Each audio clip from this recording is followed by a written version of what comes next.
Les œuvres des gens du paradis. Les œuvres des gens du paradis sont de façon détaillée: la croyance en Dieu, en ses anges, en ses livres, en ses envoyés, au jour dernier, au destin qu'il soit en ta faveur ou non.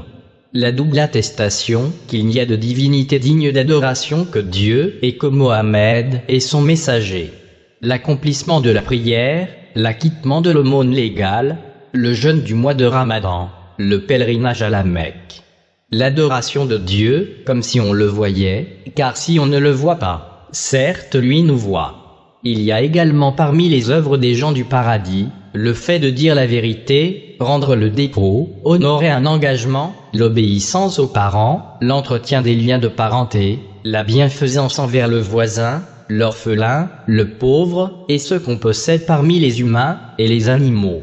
Encore parmi les œuvres des gens du paradis, il y a la sincérité envers Dieu, la confiance en Dieu, l'amour pour lui et son envoyé, la crainte, l'espoir en sa miséricorde, s'en remettre à lui, la patience face à ses épreuves, et le remerciement pour ses bienfaits. Toujours parmi les œuvres des gens du paradis, il y a la lecture du Coran, l'évocation de Dieu, l'invocation de Dieu, le questionnement de Dieu et le désir de Dieu. Il y a encore la prescription du bien et la proscription du mal.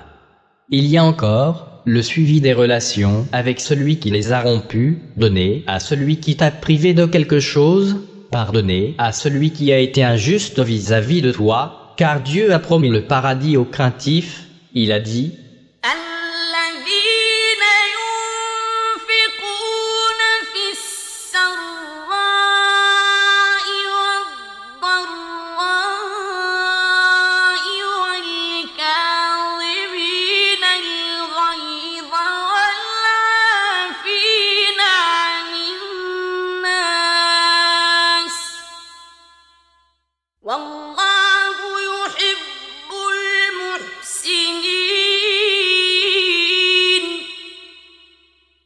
Enfin, parmi les œuvres des gens du paradis, il y a la justice en toutes circonstances et vis-à-vis de toute créature, même vis-à-vis des mécréants.